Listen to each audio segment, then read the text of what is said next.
hal itu akan diikat dengan niatnya. Dengan niat itulah diberikan oleh Allah dua hal.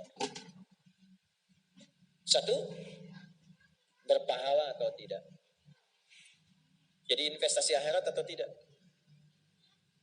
Yang kedua, kesungguhan kita untuk mencapai itu. Jadi Bapak Ibu ini punya pekerjaan nih, ya. Serius tidaknya tergantung motivasi niatnya. Kalau Bapak niat, bakal serius. Kalau nggak niat, nggak akan serius. Anda jadi tentara nih, kalau niat betul jadi tentara, akan sungguh-sungguh. Kalau nggak niat ya biasa-biasa saja, ada tugas kerjakan, nggak ada santai. Anda kuliah, kalau niatnya benar, sungguh-sungguh belajarnya. Duduk paling depan, dengarkan dengan baik, catat, gak paham nanya. Makanya masuk dengan keluar beda. Masuk belum paham, keluar sudah paham. Ini duduk, masuk kelas, duduk di kursi barisan belakang. Duduk di kelas, bangku deretan belakang. Itu kan di dalam kelas penuh dengan obrolan. Ya kan? Pikirin. Gak pernah nanya, pulang. Mau ujian, minggu tenang, jadi minggu gelisah. Pinjam catatan teman. Nah itu belum niat, gak niat tuh kuliahnya. Ya, kalau mau niat tuh sungguh-sungguh pasti serius. Jadi semua pekerjaan itu akan jadi tercapai hasilnya kalau sungguh-sungguh, kalau serius. Serius. Ya, jadi kalau melamar sekali ditolak, kedua kali terus, 3 kali, 4 kali. Ya, kalau tidak ada di tempat itu, cari tempat lain. Ada seorang pemain biola, tingkat tinggi itu biolanya saja harganya puluhan miliar. Kalau sekali konser, itu tarif konser biola itu bisa di atas 1-2 miliar. Tiba-tiba dia coba iseng ngamen di pinggir jalan. Ya, jadi kalau kita di kereta di New York itu ada stasiun, di situ suka ada yang ngamen-ngamen itu. Iseng beliau ngamen, gak ada yang tahu kalau itu pemain biola termahal di dunia. Begitu memainkan musiknya, bagus musiknya, yang dikasih cuma recehan. Sekian sen, dapatnya berapa? Ya cuma sekian dolar, 4-5 dolar aja. Padahal ini kalau manggung tarifnya bisa 2 miliar. Tapi analisis komentarnya sangat luar biasa. Ternyata manusia itu, perhatikan, kalau ingin sukses harus pandai menempatkan diri. Dia dihargai murah itu karena di tempat yang memang tidak mengetahui siapa dia. Ketika dia menempatkan diri pada tempatnya, maka berharga nilainya di hadapan Allah. Jadi kalau Anda di satu tempat dianggap tidak bernilai, cari tempat lain. Mungkin di situ bukan tempat yang layak bagi Anda untuk menunjukkan siapa Anda. Tapi mesti serius. Itulah sebabnya ada sa'i. Apa itu sa'i? Ayo rali-rali kecil. Terus lari-lari besar apa? Maraton. Sa'i dari kata sa'a, artinya sungguh-sungguh, serius mencapai peluang, naik ke atas bukit untuk melihat dengan jernih ke rahmah. Ya, lihat dari sofa sampai marwah dengan sifat rahmah. Marwah itu puncak tertinggi yang ingin diraih. Maka gunakan dengan sa'i, sungguh-sungguh serius. Kalau lihat peluang kejar walaupun dengan berlari. Kalau nyampe nggak ketemu, balik lagi. Walaupun sampai bolak-balik. Pada akhirnya pasti ditemukan yang cocok dengan kita. Sungguh-sungguh. Nah ini jadi kalau Anda ingin serius, ingin sukses, ya mencapai sesuatu apapun serius. Yang sekolah serius nih. Ya, perwira-perwira masuk mau sekolah serius. Ya, jangan mengandalkan joki. Ayo serius supaya ilmunya benar. Ya, urutkan. Anda juga sama nih yang di kampus-kampus dan sebagainya tuh. Ya, kuliah yang betul. Kan mau Indonesia emas tuh 2045. Bagaimana bisa dapat emas kalau nggak sungguh-sungguh? Itu yang kemarin pon tuh, kalau nggak serius nggak dapat emas. Nah yang kedua begini, kalau cuma pakai yang pertama, yang belum beriman pun dapat itu. Terus faedahnya kita beriman apa? Ya, gini ya. Ini ada yang belum beriman dan muslim. Kerja serius. Anda sudah beriman, kerja serius juga, sama-sama serius. Dua-duanya sukses. Lalu manfaat imannya apa? Tuh. Jadi untuk menjawab pertanyaan begini, Pak Abdi teh muslim. Nah, non muslim teh biasa sukses kaya, ya gitu kaya. Saya sholat tapi nggak kaya-kaya. Nah itu pertanyaan yang salah. Supaya kaya itu penyebabnya bukan sholat, tapi serius, sungguh-sungguh. Kalau sungguh-sungguh kerja, sukses. Sungguh-sungguh belajar, sukses. Sholat itu, nah ini mendampingi kesuksesan dengan keberkahan. Kalau ingin berkah, sholat. Ingin nyaman, sholat. Sholat mendesain kesuksesan itu melahirkan falah, kebahagiaan yang mendamaikan. Makanya falah dalam bahasa Inggris definisinya success and happiness. Sukses dan bahagia. Balik ke sini, ke hadis tadi. Lalu apa manfaatnya di situ? Huruf ba itu, niat itu apa? Merubah rutinitas menjadi ibadah. Ini yang mahal. Ini Pak, gini Pak ya. Bu. Ini apa Bu? Gelas. Isinya air. Fungsi air itu menghilangkan haus. Caranya minum. Tiap hari kita itu minum. Sesuatu yang dilakukan terus-menerus namanya rutin. Disifati jadi rutinitas. Minum itu rutinitas. Tidak minum, bahaya buat ginjal. Minum kita. Tapi yang kedua begini, gimana caranya rutinitas itu jadi ibadah? Oh, minum tapi jadi ibadah. Apa fungsinya ibadah? Supaya dapat bekal. Bekal buat apa? Bekal buat pindah. Pindah kemana? Pindah ke alam baru ketika meninggalkan dunia. Siapa yang akan hidup selamanya di dunia? Ayo angkat tangan. Gak ada. Orang terkuat di muka bumi Firaun. Jaringannya luas, tentaranya banyak, hartanya melimpah, supportnya tinggi. Tapi sefiraun-firaunnya tewas juga. Selesai. Nah, artinya apa? Kita akan meninggalkan ini karena kehidupannya sementara.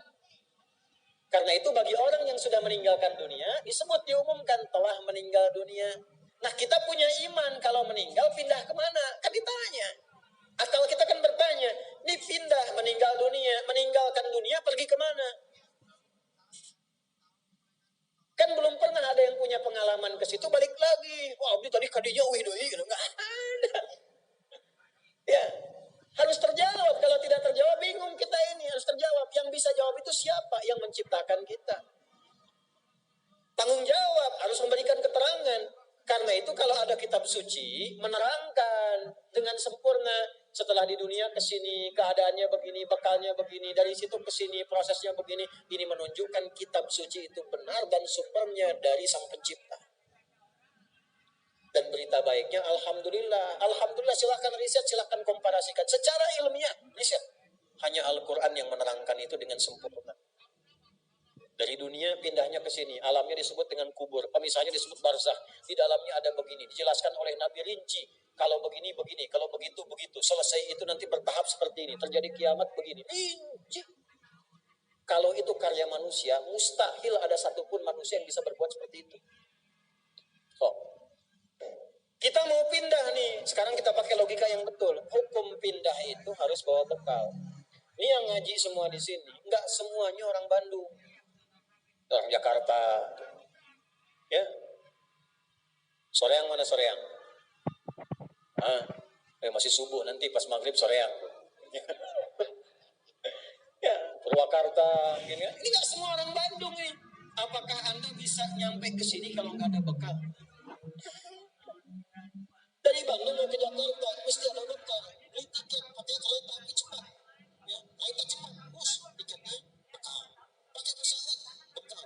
Hukum mengatakan setiap pindah tempat mesti ada bekal. Ini Anda, saya, kita mau pindah dari dunia, minimal transit ya, waiting roomnya di alam kubur. Mau pindah, pertanyaannya bakalnya apa? Kan pindah tempat. Semakin berpindah tempatnya, semakin beda hukumnya. Ini kita di Indonesia, mau transit ke Malaysia, apa dikira mata uangnya sama? Tidak, hukumnya pun nggak sama. Orang Indonesia ke Singapura, hukumnya beda. Oh bisa rapi, di jalan rapi, nggak ada buang sampah sembarangan, ya kan? Pulang lagi ke Soreang, nggak bala deui gitu. Hukum beda, ketatnya nggak sama. Ke Amerika lebih jauh lagi, nggak laku rupiahnya, tukar dulu dari sini, baru dolarnya nyala. Pindah tempat, beda hukum. Toilet di kota Bandung dengan toilet di Lebak Bulus bisa beda. Ya, ini bang 1.000, kok 1.000 bang? 2.000. Biasanya juga 1.000. Anda di mana? Lebak Bulus. Sini Bandung Pak. Ya, bisa beda hukum. Maka Anda Anda jangan berharap di alam kubur itu hukumnya bisa sama dengan hukum di dunia. Pasti beda. Tetap pertanyaannya sama. Bekalnya apa? Cuman 2 lembar, 2 kain. Ibu tambahan 1 bu, kerudung ibu 3 tuh. Makanya saya selalu mengatakan dengan bercanda tapi dalam, mohon maaf, ini yang muslimah, berlatih pakai kerudung ya. Berdoa minta sama Allah. Supaya nanti tidak bikin malaikat mungkar nakir penasaran. Di dunia nggak berkerudung, begitu meninggal dikerudungin. Ditaruh ke malaikat, lucu, gening. Pas di dunia teh kerudungan, nah udah jatuh kerudungan. Mohon robuka, abi jamaah Ustaz Adi, namun belum sempurna hijrah. Pelan-pelan, jangan dihukumi dulu. Dia sujud itu sudah luar biasa. Dia belum taat pada satu bagian, tapi taat pada bagian yang lain. Kita doakan, support. Jangan langsung tiba-tiba, nggak taat, dosa neraka. Kamu neraka, main weh. Dapat kau gitu tuh, ya. Balik lagi, dikembalikan pada kebiasaan, pada kebaikan. Nah, sekarang mau pindah ke alam kubur, bekalnya apa? Kan mesti jelas. Baju sudah beda, nggak bisa dibawa, itu sudah fitrah, Pak. Bapak punya warisan banyak, ditinggal. Nggak ada yang mau ikut, semua ditinggal. Anak-anak tuh sudah catat warisan Bapak apa saja. Ibu sesayang-sayangnya nggak akan ikut, Bu. Bapak jangan tinggalkan saya. Terus kata yang nguburnya, ayo ibu mangga atau ibadah giringan, nanti aja. Akan masuk. Nah sekarang pertanyaannya bekalnya apa? Ini mesti terjawab. Kalau nggak terjawab, nggak lengkap agama itu. Apa fungsinya Tuhan di situ? Mesti menjelaskan. Nah di Islam itu dijelaskan. Bekal yang kita bawa pulang meninggalkan dunia itu, itulah yang disebut ibadah. Itu. Setiap dikerjakan ada poin ditulis. Poin itulah nama bekalnya. Namanya ajrun. Lahum ajrun ghairu mamnun, yang kita sebut dengan pahala. Yang menjadikan itu dapat, pahala itu diraih, bekal ibadah itu dapat, itulah niat. Itulah niat.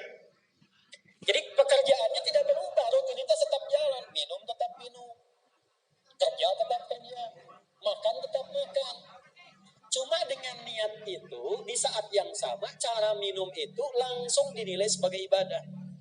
Perintah Allah, malaikat tulis. Ya, berapa tulisnya? Sesuai kadar keikhlasannya, minimal 10. Itulah perbuatan yang dianggap benar, sehingga konsepnya dunianya sukses, minum juga, haus hilang. Akhiratnya dapat pahala. Jadi dunianya sukses, akhirat sukses. Disebut baik. Perbuatan baik yang dinilai sukses oleh Allah disebut hasanah namanya. Makanya kita berharap dunia jadi hasanah, akhirat dikonfirmasi hasanah itu jadi pahala. Maka kita berdoa, Al-Baqarah ayat 201. Rabbana atina fid dunya wa fil akhirati wa qina. Apa tafsir hasanah terkait ibadah? Tafsir hasanah terkait ibadah pindah surat ke surat 6. Ayat berapa? 160. Man jaa bil hasanati falahu asyru amthaliha. Minimal kalau diniatkan jadi ibadah tulis 10. 10 itu yang disebut bekal pulang. Sebelum meninggal. Tampilkan nanti. Punten Pak, ngetang nanti sanes